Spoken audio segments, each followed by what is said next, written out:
White ಇರುತ್ತೆ ಅಂತ ಹೇಳಿ ಈ ತರ ಒಂದು ಗೋಲ್ಡ್ ಲೈನ್ ಪಟ್ಟಿನ ಹಾಕಕ್ಕೆ ಹೇಳಿದೆ. ಏನಿಲ್ಲ, ಸುಮ್ಮನೆ ಹಾಗೆ ಪ್ಲೇನ್ ಬಿಟ್ಟಿದ್ರು. ಊಟಿಂದ ಸ್ಟಾರ್ಟ್ ಆಗುತ್ತೆ. 4 ಇಂಚ್ ಅಂದ್ರೆ ನೋಡಿ ಇಷ್ಟು ಬರುತ್ತೆ. ಆಯ್ತು, ಇಷ್ಟೇ ಬರ್ತಾ ಇತ್ತು. ನಾವಿಲ್ಲಿ welcome to my sweet home, ನಮ್ಮ ಪುಟ್ಟ ಮನೆಗೆ ಸ್ವಾಗತ. ಈಗ ಬನ್ನಿ ನಮ್ಮ ಮನೆ ತೋರಿಸ್ತೀನಿ ಹೇಗಿದೆ ಅಂತ. ಇದೆಲ್ಲ ಮ್ಯಾಟ್ ಫಿನಿಶಿಂಗೇನೆ. ಒಂದು ಐಡಿಯಾ ಲಾಸ್ಟ್ ಅಲ್ಲಿ ಮಾಡಿದವರು. ಇದು 700 square feet.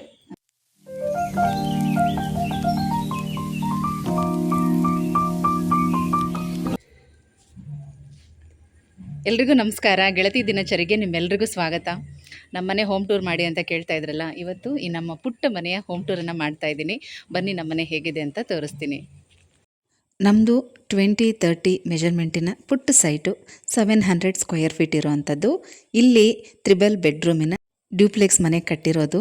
Ground ಫ್ಲೋರ್ನಲ್ಲಿ car parking ಮಾಡಿ ಒಂದು ಸಿಂಗಲ್ ಬೆಡ್ರೂಮಿನ ಮನೆ ಮಾಡಿದ್ದೀವಿ. ಅದನ್ನು ಲೀಸ್ಗೆ ಕೊಟ್ಟಿದ್ದೀವಿ. ಇದು ನಮ್ಮ ಬಿಲ್ಡಿಂಗ್ನ ಫ್ರಂಟ್ ಎಲಿವೇಶನ್ ಹೇಗಿದೆ ಅಂತ ಹೇಳಿ.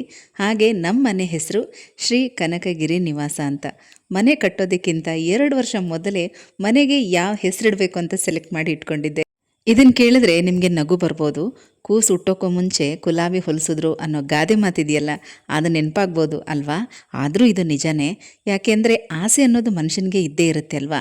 2 ವರ್ಷ ಅಲ್ಲ, 5 ವರ್ಷದಿಂದ ಈ ನನ್ನ ಸತತವಾದ ಪ್ರಯತ್ನ ಈ ವರ್ಷ ಫಲ ಕೊಟ್ಟಿದೆ. ನಮ್ಮ ಮೇನ್ ಡೋರ್ ಬಂದು ಪೂರ್ವಕ್ಕೆ ಇರೋದು. ನಮ್ಮ ಮನೆ ಕನ್ಸ್ಟ್ರಕ್ಷನ್ ಮಾಡಿರೋದು HR ಕನ್ಸ್ಟ್ರಕ್ಷನ್ ಆ್ಯಂಡ್ ಟೀಮ್. ತುಂಬ ಚೆನ್ನಾಗಿ ಮಾಡಿಕೊಟ್ಟಿದ್ದಾರೆ. ಅವ್ರ ಪ್ಯಾಕೇಜಲ್ಲಿ ಬರೋದಕ್ಕಿಂತ ಎಕ್ಸ್ಟ್ರಾ ಕೆಲಸ ಕೂಡ ಮಾಡಿಕೊಟ್ಟಿದ್ದಾರೆ. ತುಂಬಾ ಖುಷಿ ಆಯಿತು. ಕೆಲವರೆಲ್ಲ ಮಾಡೋದಿಲ್ಲ, ಅವರು ಏನು ಹೇಳಿರ್ತಾರೋ ಅಷ್ಟೇ, ಅದ್ರ ಮೇಲೆ ಒಂದು ಕೆಲಸ ಕೂಡ ಅವ್ರು ಎಕ್ಸ್ಟ್ರಾ ಮಾಡೋದಿಲ್ಲ. ಆದರೆ ಇವ್ರು ಆ ರೀತಿ ಮಾಡಿಲ್ಲ. ತುಂಬ ಖುಷಿಯಾಗುತ್ತೆ. ಮತ್ತು ಕೆಲಸ ಶುರುವಾಗಿ ಹೇಗೆ ಮುಗೀತು ಅನ್ನೋದೇ ಗೊತ್ತಿಲ್ಲ. ತುಂಬ ಚೆನ್ನಾಗಾಯಿತು. ಅದನ್ನೆಲ್ಲ ನಿಮಗೆ ಫುಲ್ಲು ಡೀಟೇಲಾಗಿ ಹೇಳ್ತಾ ಹೋಗ್ತೀನಿ. ವಿಡಿಯೋನ ಕೊನೆ ತನಕ ನೋಡಿ. ಹಾಗೆ ಈ ನಮ್ಮ ಪುಟ್ಟ ಮನೆ ಹೇಗಿದೆ ಅಂತ ಕಮೆಂಟಲ್ಲಿ ತಿಳಿಸಿ, ಆಯಿತಾ? ಇದು ನಮ್ಮ ಕಾರ್ ಪಾರ್ಕಿಂಗ್ ಏರಿಯಾ. ಇದು 12x13 ಇದೆ. ಅಗಲ 13 ಇದೆ. ಉದ್ದ 12 ಅಡಿ ಇದೆ. ಮತ್ತು ರಸ್ತೆಗಿಂತ 2 ಅಡಿ ಹೈಟ್ ಮಾಡಿಸಿದ್ದೀವಿ. ಯಾಕೆಂದರೆ ನೆಕ್ಸ್ಟು ಈಗ ಕಾಂಕ್ರೀಟ್ ರೋಡೆಲ್ಲ ಆಗುತ್ತೆ. ರೋಡು ಹೈಟ್ ಆಗ್ತಾ ಹೋಗುತ್ತೆ, ಮನೆ ಡೌನ್ ಆಗ್ತಾ ಬರುತ್ತೆ. ಎಷ್ಟೋ ಕಡೆ ನೀವು ಈ ರೀತಿ ನೋಡಿರ್ತೀರ. ಅದಕ್ಕೆ ಮೊದಲೇ ಪ್ಲ್ಯಾನ್ ಮಾಡಿ ನಾವು 2 ಅಡಿನ ಹೈಟ್ ಮಾಡಿಸಿದ್ದೀವಿ. ಮತ್ತು ಈ ಕಡೆ ಮೆಟ್ಲು ಕೆಳಗಡೆನೆ ನಾವು ಗ್ಯಾಸ್ ಕನೆಕ್ಷನ್ ಕೂಡ ತೊಗೊಂಡಿದ್ದೀವಿ. ಸಿಲಿಂಡ್ರೆಲ್ಲ ಕೆಳಗಡೆ ಇಟ್ಕೊಳ್ತೀವಿ. ಗ್ಯಾಸ್ ಪೈಪನ್ನು ಮೇಲಕ್ಕೆ ಕನೆಕ್ಷನ್ ತೊಗೊಂಡಿದ್ದೀವಿ, ನಮ್ಮ ಮನೆಗೆ ಮಾತ್ರ. ಇದು ನಮ್ಮ ಪಾರ್ಕಿಂಗ್ ಏರಿಯಾ. ನಮ್ಮದು 20-30 ಸೈಟ್ ಮೆಜರ್ಮೆಂಟು ಮತ್ತು ಸೌತ್ ಫೇಸಿಂಗ್ ಇರೋದು. ಅಂದರೆ ಸೌತ್ ಫೇಸಿಂಗ್ ನನ್ನ ಹೆಸರಿಗೆ ಆಗಿ ಬರುತ್ತೆ. ಸೊ ಹಾಗಾಗಿ ಏನೂ ಪ್ರಾಬ್ಲಮ್ ಇಲ್ಲ. ಮತ್ತು ಇಲ್ಲಿ ನಾವು ಕೆಳಗಡೆ ಪಾರ್ಕಿಂಗಿಗೆ ಜಾಗ ಬಿಟ್ಟು ಒಂದು ಸಿಂಗಲ್ ಬೆಡ್ರೂಮ್ ಮನೆ ಮಾಡಿದ್ದೀವಿ. ಮತ್ತು ಇಲ್ಲಿ ಪ್ಯಾಸೇಜ್ ನಾವು 3 ಫೀಟ್ ಬಿಟ್ಟಿದ್ದೀವಿ. 3 ಅಡಿಯಷ್ಟು ಪ್ಯಾಸೇಜ್ಗೆ ಜಾಗ ಬಿಟ್ಟಿರೋದು. ಇದಿಷ್ಟು ಇಲ್ಲಿ 3 ಅಡಿ ಜಾಗ ಬಿಟ್ಟಿದ್ದೀವಿ ಪ್ಯಾಸೇಜ್ಗೆ. ಟೋಟಲ್ ಇದು 700 ಸ್ಕ್ವೇರ್ ಫೀಟ್. 20-30 ಅಂದರೆ ನಿಮಗೆ ಗೊತ್ತಿರುತ್ತೆ. 700 ಸ್ಕ್ವೇರ್ ಫೀಟು. ಇದರಲ್ಲಿ ಪಾರ್ಕಿಂಗ್ ಜಾಗ ಬಿಟ್ಟು ಒಂದು ಸಿಂಗಲ್ ಬೆಡ್ರೂಮ್ ಮಾಡಿದ್ದೀವಿ. ಅದು ಕೂಡ ಬಂದಿದೆ, ಇವಾಗ ಇದ್ದಾರೆ ಆಲ್ರೆಡಿ. ಹಂಗಾಗಿ ಅಲ್ಲಿ ಆ ಮನೆ ಎಲ್ಲ ತೋರ್ಸೋದಕ್ಕಾಗಲ್ಲ. ಓಕೆನಾ? ಇವ್ರಿಗೂ ಕೂಡ ಸೇಫ್ಟಿ ಗೇಟು, ಗ್ರಿಲ್ ಎಲ್ಲನೂ ಹಾಕ್ಸಿದ್ದೀವಿ.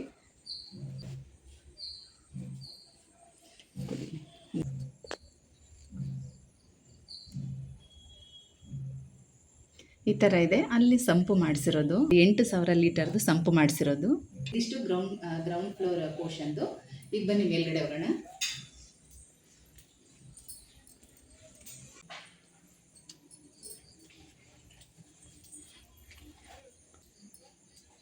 ಹೊರಗಡೆಯಿಂದ ಫ್ರಂಟ್ ಎಲಿವೇಶನ್ನ ನೀವು ನೋಡಿದ್ರಿ, ಒಳಗಡೆಯಿಂದನೂ ನೋಡ್ಬೋದು. ಇದು ಟೆರಕೋಟಾದು. ಇದನ್ನು ನಾವು ಮೆಟಲಲ್ಲೂ ಕೂಡ ಮಾಡಿಸ್ಕೋಬೋದು. ಬಟ್ ಟೆರಕೋಟಾ ನ್ಯಾಚುರಲ್ ಆಗಿ ತುಂಬ ಚೆನ್ನಾಗಿರುತ್ತೆ. ಮತ್ತು ಇಲ್ಲಿ ಏನಾದರೂ ವಿಡಿಯೋ ಮಾಡೋದಕ್ಕೂ, ಫೋಟೋಗಳು ತಗೊಳ್ಳೋಕ್ಕೂ ತುಂಬ ಚೆನ್ನಾಗಿರುತ್ತೆ ಬ್ಯಾಕ್ಗ್ರೌಂಡ್ ಇದು. ಇಲ್ಲಿ ಏನಂದರೆ ತುಂಬ ಕನ್ಸ್ಟ್ರಕ್ಷನ್ ನಡೀತಾ ಇದೆ, ಹಾಗಾಗಿ ಸ್ವಲ್ಪ ಧೂಳು ಇದ್ದೇ ಇರುತ್ತೆ. ಸೊ ಇವತ್ತು ಎಲ್ಲ ಡಸ್ಟಿಂಗ್ ಮಾಡಿ ಕ್ಲೀನ್ ಮಾಡಿದರೂ ಕೂಡ ಮತ್ತೆ ನಾಳೆ ನೋಡಿದ್ರೆ ಹಾಗೆ ಧೂಳಿರುತ್ತೆ. ಮತ್ತು ಜೇಡಗಳು ಜಾಸ್ತಿ, ಸ್ಪೈಡರ್ ಜಾಸ್ತಿ. ಎಷ್ಟು ಕ್ಲೀನ್ ಮಾಡ್ತಾಯಿದ್ರು ಹಾಗೆ ಬರ್ತಾ ಇರುತ್ತೆ. ಈ ಲೈನ್ ಪೂರ್ತಿ ಈ ಥರ ಉಳಿದಿರೋಂಥ ಗ್ರಾನೈಟಲ್ಲಿ ಈ ಥರ ಹಾಕ್ಕೊಟ್ಟಿದ್ದಾರೆ. ಇದು ತುಂಬ ಚೆನ್ನಾಗಿದೆ. ಏನಂದರೆ ಈಗ ನಾವು ಪಾಟೆಲ್ಲ ಜೋಡಿಸ್ಕೊಂಡು ಮಳೆ ಬಂದರೂ ಕೂಡ ಗಿಡಕ್ಕೆಲ್ಲ ನೀರು ಹಾಕಿದಾಗ್ಲೂ ಗೋಡೆಗೆ ಏನೂ ಕೂಡ ಆಗೋದಿಲ್ಲ.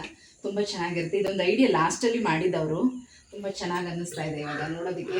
ಮತ್ತು ಇದೆಲ್ಲ ಸ್ವಲ್ಪ ಒದ್ದೆ ಬಟ್ಟೆಯಲ್ಲಿ ಒರೆಸ್ಬಿಟ್ರೂ ಕೂಡ ತುಂಬ ಚೆನ್ನಾಗಿ ಕಾಣಿಸ್ತಾ ಇರುತ್ತೆ. ಹಾಗಾಗಿ ಸಿಂಪಲ್ಲಾಗಿ ಒಂದಷ್ಟು ಶೋ ಗಿಡಗಳನ್ನ ಮಾತ್ರ ಇಲ್ಲಿ ಜೋಡಿಸಿದ್ದೀನಿ.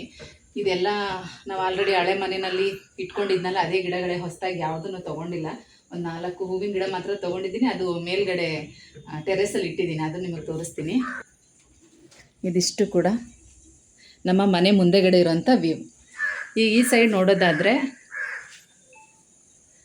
ಫ್ರಂಟಲ್ಲಿ ಈ ಥರ ಟೈಲ್ಸ್ ಹಾಕಿರೋದು, ಇದೆಲ್ಲ ಮ್ಯಾಟ್ ಫಿನಿಶಿಂಗೇ, ತುಂಬ ಚೆನ್ನಾಗಿದೆ. ಇದು ಕಿಚನ್ದು ವಿಂಡೋ.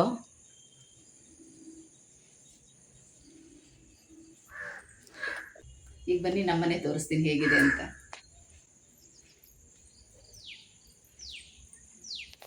ಫಸ್ಟ್ ಫ್ಲೋರ್ನಲ್ಲಿ ನಾವಿದ್ದೀವಿ. ಇಲ್ಲಿ ಕೂಡ 3 ಅಡಿಯಷ್ಟು ಪ್ಯಾಸೇಜನ್ನು ಬಿಟ್ಟಿರೋದು, ಮತ್ತು ಈ ಡೋರು ವಿಂಡೋ ಕೂಡ ಅಷ್ಟೇ, ಡೋರ್ ಲೆವೆಲ್ಗೆ ವಿಂಡೋ ಇರೋದು, ಮತ್ತು ಒಂದು ಸೈಡ್ ವಿಂಡೋ ಇರೋದು. ಯೂಶಲಾಗಿ ನೀವೆಲ್ಲ ನೋಡಿರ್ತೀರಾ, ಮನೆಯಿಂದ ಹೊರಗಡೆ ಅಂದರೆ ಫ್ರಂಟಲ್ಲಿ ಟೈಲ್ಸ್ಗಳನ್ನು 7 ಫೀಟ್ವರೆಗೂ ಮಾತ್ರನೇ ಹಾಕೋದು. ಆದರೆ ಇವ್ರು ನಮಗೆ ಸೀಲಿಂಗ್ವರೆಗೂ ಕವರ್ ಮಾಡಿದ್ದಾರೆ. ಅರ್ಧಕ್ಕೆ ಇದ್ರೆ ನೋಡೋದಕ್ಕೂ ಚೆನ್ನಾಗಿ ಕಾಣಿಸೋದಿಲ್ಲ. ಗ್ರೌಂಡ್ ಫ್ಲೋರ್ನಲ್ಲೂ ಕೂಡ ಅಷ್ಟೇ ಸೀಲಿಂಗ್ವರೆಗೂ ಟೈಲ್ಸ್ ಹಾಕಿದ್ದಾರೆ. ಕೆಲವರು ರೆಂಟೆಡ್ ಹೌಸ್ಗಳಿಗೆಲ್ಲನೂ ಕೂಡ ಅಷ್ಟೇ ಹಾಕೋದಿಲ್ಲ. ಓನರ್ ಇರೋ ಮನೆಗಾದ್ರೇ ಏನೋ ರಿಕ್ವೆಸ್ಟ್ ಮಾಡಿಕೊಂಡ್ರೆ ಪೂರ್ತಿ ಮಾಡ್ತಾರೆ. ಟೈಲ್ಸ್ ಎಲ್ಲ ಅದು ಎಕ್ಸ್ಟ್ರಾ ಆಗೋದು ನಾವು ತರಿಸ್ಕೊಡ್ತೀವಿ ಅಥವಾ ಅದಕ್ಕೆ ನಾವು ಪೇ ಮಾಡ್ತೀವಿ ಅಂತ ಹೇಳಿದ್ರೆ ಹಾಕ್ಕೊಡ್ತಾರೆ. ಬಟ್ ರೆಂಟೆಡ್ ಹೌಸ್ಗೆ ಹಾಕೋದಿಲ್ಲ, ಅವರು 7 ಫೀಟ್ ಅಷ್ಟೇ ಹಾಕೋದು. ಬಟ್ ಇವರು ಎರಡೂ ಕಡೆನೂ ನಮಗೆ ಪೂರ್ತಿ ವಾಲ್ ಕಂಪ್ಲೀಟ್ ಮಾಡಿದ್ದಾರೆ. ನೋಡೋಕ್ಕೂ ಚೆನ್ನಾಗಿ ಕಾಣಿಸ್ತಾ ಇದೆ. ಮತ್ತು ಈ ಟೈಲ್ಸ್ದು ಕಾಸ್ಟ್ ಎಲ್ಲ ನಾನು ನಿಮಗೆ ನೆಕ್ಸ್ಟ್ ವೀಡಿಯೋದಲ್ಲಿ ಶೇರ್ ಮಾಡ್ತಾ ಹೋಗ್ತೀನಿ. ಅವ್ರ ಪ್ಯಾಕೇಜಲ್ಲಿ ಎಷ್ಟು ಅಮೌಂಟ್ ಇರುತ್ತೆ, ನಾವು ಎಕ್ಸ್ಟ್ರಾ ಎಷ್ಟು ಪೇ ಮಾಡಿದ್ದೀವಿ, ಅದೆಲ್ಲ ನಿಮಗೆ ನೆಕ್ಸ್ಟ್ ವಿಡಿಯೋದಲ್ಲಿ ಹೇಳ್ತಾ ಹೋಗ್ತೀನಿ. ಈ ಡೋರ್ ಕೂಡ ಅಷ್ಟೇ ಟೀಕ್ ವುಡ್ದು ಒಳ್ಳೆ ಕ್ವಾಲಿಟಿ ವುಡ್ಡನ್ನು ಹಾಕಿದ್ದಾರೆ. ಡೋರ್ ಅಂತೂ ತುಂಬ ಇಷ್ಟ ಆಯಿತು. ಮತ್ತು ಈ ಡಿಸೈನ್ ಕೂಡ ಅಷ್ಟೇ ಹಳೆ ಡಿಸೈನ್ ಅನಿಸಿದ್ರು ಹಳ್ಳಿ ಮನೆ ಲುಕ್ ಇದೆ, ತುಂಬ ಇಷ್ಟ ಆಯಿತು. ಈ ಭತ್ತದ ತೋರಣ ಹಾಕಿರೋದಕ್ಕೂ ಈ ಡೋರ್ ಡಿಸೈನ್ಗೂ ತುಂಬ ಚೆನ್ನಾಗಿ ಕಾಣಿಸ್ತಾ ಇತ್ತು. ನೀವು ನೋಡ್ತಾ ಇರ್ಬೋದು ನೋಡಿ, ಸೀಲಿಂಗ್ವರೆಗೂ ಕೂಡ ಟೈಲ್ಸ್ನ ಕವರ್ ಮಾಡಿದ್ದಾರೆ. ಇದು ಮ್ಯಾಟ್ ಫಿನಿಶಿಂಗ್ ಇರುವಂಥ ಟೈಲ್ಸು. ಗ್ಲಾಸಿ ಕೂಡ ತೊಗೋಬೋದು, ಆದರೆ ಫ್ರಂಟಲ್ಲಿ ಮ್ಯಾಟ್ ಲುಕ್ ಇದ್ದರೆ ತುಂಬ ಚೆನ್ನಾಗಿ ಕಾಣಿಸುತ್ತೆ. ಎಷ್ಟೇ ವರ್ಷ ಆದರೂ ಕೂಡ ಟೈಲ್ಸ್ ಶೈನಿಂಗ್ ಆಗಲಿ ಕ್ವಾಲಿಟಿ ಆಗಲಿ ಕಡಿಮೆ ಆಗೋದಿಲ್ಲ. ಹಾಗಾಗಿ ಗ್ಲಾಸಿಗಿಂತ ಈ ರೀತಿ ಮ್ಯಾಟ್ ಫಿನಿಶಿಂಗ್ ಟೈಲ್ಸ್ ತುಂಬ ಒಳ್ಳೆಯದು. Welcome to my sweet home. ನಮ್ಮ ಪುಟ್ಟ ಮನೆಗೆ ಸ್ವಾಗತ, ಬನ್ನಿ. ಈ ಡೋರು ಕೂಡ ಟೀಕ್ ವುಡ್ದು. ಇದು ಮತ್ತೆ ಪೂಜಾ ರೂಮ್ ಡೋರು ಅದೆಲ್ಲ ಟೀಕ್ ವುಡ್ಡೆ. ರೆಂಟೆಡ್ ಹೌಸಿಗೆ ಮಾತ್ರ ಅದು ನಾರ್ಮಲ್ ಡೋರ್ ಹಾಕಿದ್ದಾರೆ. ನಮ್ಮ ಮನೆಗೆ ಮಾತ್ರ ಟೀಕ್ ವುಡ್ಡೆ ಹಾಕಿರೋದು. ಇದೆಲ್ಲ ಕೂಡ ಅವ್ರ ಪ್ಯಾಕೇಜಲ್ಲೇ ಬರುವಂಥದ್ದು. ಈ ಡಿಸೈನ್ ನನಗೆ ತುಂಬ ಇಷ್ಟ ಆಗಿತ್ತು. ಈಗ ಹಳ್ಳಿ ಮನೆಗಳಲ್ಲೆಲ್ಲ ಇರುತ್ತಲ್ಲ ಆ ಥರ ಡಿಸೈನು ನನಗೆ ತುಂಬಾ ಇಷ್ಟ ಆಯಿತು. ಪರವಾಗಿಲ್ಲ, ಡಿಸೈನ್ ಹಳೇದು ಅಂತ ಅಂದ್ರೂ ಪರವಾಗಿಲ್ಲ ಅಂತ ಹೇಳಿ ಇದೇ ಥರನೇ ಮಾಡಿಸ್ಕೊಂಡಿದ್ದು. ತುಂಬ ಡಿಸೈನ್ ಎಲ್ಲ ನನಗೆ ಇಷ್ಟ ಆಗೋದಿಲ್ಲ, ಯಾಕಂದರೆ ಕ್ಲೀನಿಂಗ್ ಈಸಿ ಇರಬೇಕು. ಮೇಯ್ನ್ ನಾನು ಮನೆಗೆ ಕಟ್ಟೋದಕ್ಕೆ ಅಂತ ಪ್ಲ್ಯಾನ್ ಮಾಡಿದಾಗ ನಾನು ಅಂದ್ಕೊಂಡಿದ್ದೆ ಹಾಗೆ, ಮೇಂಟೆನೆನ್ಸ್ ಈಸಿ ಇರಬೇಕು. ಅಂದರೆ ನಮ್ಮ ಕೈಯಲ್ಲಿ ಮೇಂಟೈನ್ ಮಾಡೋದಕ್ಕಾಗಬೇಕು, ಮತ್ತು ಕ್ಲೀನಿಂಗ್ ಈಸಿಯಾಗಿರಬೇಕು. ಈ ಥರ ಮೈಂಡಲ್ಲಿ ಇಟ್ಕೊಂಡು ಪ್ರತಿಯೊಂದೂ ಕೂಡ ಅಷ್ಟೇ, ಇಂಟೀರಿಯರ್ ಆಗಿರಲಿ, ಪೇಂಟ್ ಆಗಿರಲಿ, ಮತ್ತು ಎಲ್ಲನೂ ಕೂಡ ಆ ಥರ ಮೈಂಡಲ್ಲಿ ಇಟ್ಕೊಂಡೇ ಪ್ಲ್ಯಾನ್ ಮಾಡಿದ್ದು. ಮತ್ತು ಫಸ್ಟ್ ಅವರು ಪ್ಲ್ಯಾನ್ ಕೊಟ್ಟಿದ್ದಕ್ಕೂ ಹೋಗ್ತಾ ಆಮೇಲೆ ಸಾಕಷ್ಟು ಚೇಂಜಸ್ ಆಯಿತು. ಅದೆಲ್ಲ ನಿಮಗೆ ಹೇಳ್ತಾ ಹೋಗ್ತೀನಿ.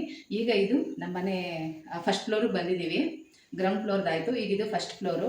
ಇಲ್ಲಿ ಕಿಚನ್ನು, ಒಂದು ಸ್ಟೋರ್ ರೂಮು, ಪೂಜಾ ರೂಮ್, ಮತ್ತು ಒಂದು ಹಾಲು, ಒಂದು ಕಾಮನ್ ಟಾಯ್ಲೆಟ್, ಇದಿಷ್ಟು ಮಾತ್ರ ಇಲ್ಲಿ ಮಾಡ್ಕೊಂಡಿದ್ದೀವಿ. ಇಲ್ಲಿ ಯಾವುದೇ ಥರ ನಾವು ರೂಮ್ ಎಲ್ಲ ಮಾಡಲಿಲ್ಲ, ಹಾಲ್ ಚಿಕ್ಕದಾಗ್ಬಿಡುತ್ತೆ ಅಂತ ಹೇಳಿ ರೂಮ್ ಎಲ್ಲ ಮಾಡಲಿಲ್ಲ.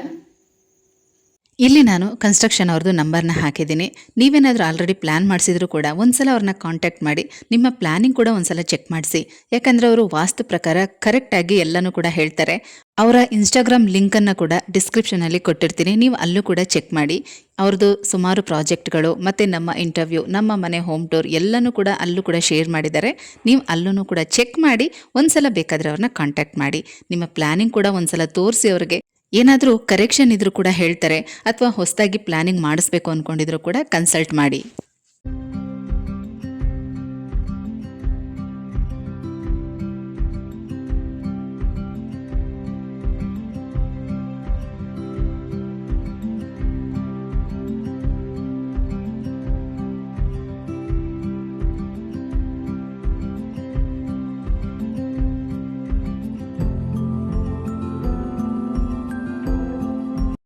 ಇವಾಗ ನಾವಿಲ್ಲಿ ಫಸ್ಟ್ ಫ್ಲೋರಿಗೆ ಬಂದಿದ್ದೀವಿ. ಇಲ್ಲೂ ಕೂಡ ಅಷ್ಟೇ ನಾವು 3 ಅಡಿಯಷ್ಟು ಮುಂದೆಗಡೆ ಪ್ಯಾಸೇಜ್ ಬಿಟ್ಟಿರೋದು.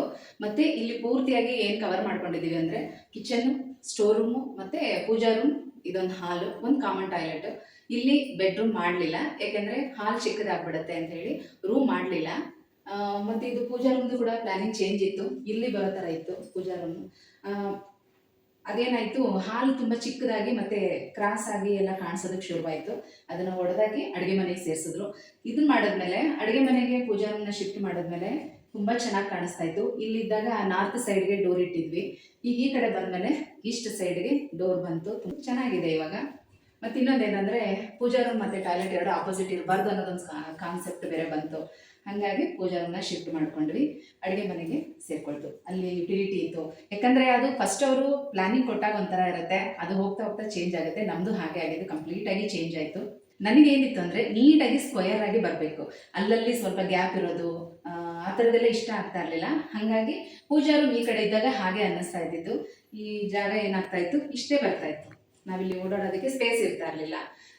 ಅದಕ್ಕೆ ಏನು ಮಾಡಿದ್ವಿ, ಬೇಡ ನೀಟಾಗಿ ಈಕ್ವಲ್ ಆಗಿ ಸ್ಕ್ವಯರ್ ಆಗಿ ಕಾಣಿಸ್ಬೇಕು ಅಂತೇಳಿ ಪೂಜಾ ರೂಮ್ನ ಕಿಚನ್ ಒಳಗಡೆನೆ ಮಾಡ್ಕೊಂಡ್ವಿ. ಅದನ್ನು ನಾನು ಸುಮಾರು ಜನದ ಹತ್ರ ವಿಚಾರಿಸಿದೆ, ಕಿಚನ್ ಒಳಗಡೆ ದೇವ್ರ ಮನೆ ಇಟ್ಕೋಬೋದಾ ಏನು ಅಂತ. ಆದರೆ ಈಗ ಅದೇ ಒಂಥರ ಟ್ರೆಂಡ್ ಆಗಿಬಿಟ್ಟಿದೆ. ಸುಮಾರು ಮನೆಗಳು, ಈಗ ನಾನು ಎಷ್ಟು ವಿಡಿಯೋದಲ್ಲೂ ಕೂಡ ನೋಡಿದ್ದೀನಿ, ಸುಮಾರು ಮನೆಗಳೆಲ್ಲ ಪೂಜಾ ರೂಮ್ ಎಲ್ಲ ಈಗ ಕಿಚನ್ ಒಳಗಡೆ ಇಟ್ಕೋತಾ ಇದ್ದಾರೆ. ನನಗೆ ಗೊತ್ತಿರೋ ಒಂದಷ್ಟು ಪುರೋಹಿತರ ಹತ್ರನೂ ಕೂಡ ನಾನು ಕೇಳಿದೆ. ಅವಾಗ ಅವರು ಹೇಳಿದ್ರು, ಯಾಕೆ ಹಿಂದಿನ ಕಾಲದಲ್ಲೆಲ್ಲ ಅಡುಗೆ ಮನೆಯಲ್ಲೇ ದೇವ್ರನ್ನ ಇಟ್ಕೊಳ್ತಾ ಇದ್ದಿದ್ದು, ಹಾಗಾಗಿ ಏನು ತೊಂದರೆ ಇಲ್ಲ, ಇಟ್ಕೊಳ್ಳಿ, ಅನ್ನಪೂರ್ಣೇಶ್ವರಿ ಇರೋ ಜಾಗ ಅದು, ಹಾಗಾಗಿ ಏನೂ ತೊಂದರೆ ಇಲ್ಲ ಅಂತ ಹೇಳಿದ್ರು. ಮತ್ತೆ ಇನ್ನೊಂದೇನಂದ್ರೆ ನಾವು ನಾನ್ ವೆಜ್ ಕೂಡ ಮಾಡ್ತೀವಿ. ಹಾಗಾಗಿ ಒಂಥರ ಮನಸ್ಸಿಗೆ ಬೇಜಾರಾಗುತ್ತಲ್ಲ, ಏನು ಮಾಡೋದು ಅಂತ ಕೇಳಿದಾಗ, ದೇವ್ರು ಎಲ್ಲಿರೋದಿಲ್ಲ, ಇಡೀ ಎಲ್ಲ ಕಡೆನೂ ಇರ್ತಾರೆ. ನಾನ್ ವೆಜ್ ತಿಂದ್ಬಿಟ್ಟು ಮನೆಯೆಲ್ಲ ಓಡಾಡೋದಿಲ್ವಾ, ಹಾಗಾಗಿ ಆ ಥರ ನೀವು ನಾನ್ ವೆಜ್ ಅಡುಗೆ ಮಾಡೋ ಟೈಮಲ್ಲಿ ಡೋರ್ ಕ್ಲೋಸ್ ಮಾಡಿಕೊಡಿ, ಅದ್ಬಿಟ್ರೆ ಏನೂ ತೊಂದರೆ ಇಲ್ಲ, ಕಿಚನ್ ಯಾವಾಗಲೂ ನೀಟಾಗಿ ಇಟ್ಕೊಳ್ಳಿ ಅಂತ ಹೇಳಿದ್ರು. ಆಮೇಲೆ ಓಕೆ ಅಂತೇಳಿ ಈ ಕಡೆ ಇದ್ದಿದ್ದು ಪೂಜಾ ರೂಮ್ ಈ ಕಡೆಗೆ ಶಿಫ್ಟ್ ಆಯಿತು. ಚೆನ್ನಾಗಿ ಅನ್ನಿಸ್ತಾ ಇದೆ. ಈಗ ಒಂಥರ ನಮ್ಮ ಅಡುಗೆ ಮನೆ ಒಳಗಡೆ ಬಂದರೆ ನಾವು ದೇವಸ್ಥಾನದ ಒಳಗಡೆ ಬಂದಿದ್ದೀವೇನೋ ಅನ್ನೋ ಥರ ಅನಿಸುತ್ತೆ. ತುಂಬ ಚೆನ್ನಾಗಿದೆ. ನಮ್ಮ ಮನೆಗೆ ಈ ಥರ ಪೂಜಾ ರೂಮ್ನ ಕಿಚನಲ್ಲಿ ಇಟ್ಕೊಂಡ್ಮೇಲೆ ನನ್ನ ಫ್ರೆಂಡ್ಸು ಕೂಡ ಸುಮಾರು ಜನ ಅವರು ಮನೆ ಕಟ್ಟಿಸ್ತಾ ಇದ್ರು, ಅವರು ಅದೇ ಥರನೇ ಮಾಡ್ಕೊಂಡಿದ್ದಾರೆ. ಕಿಚನ್ ಒಳಗಡೆಗೆ ಸೇರಿಸ್ಕೊಂಡಿದ್ದಾರೆ ದೇವ್ರ ಮನೆನ.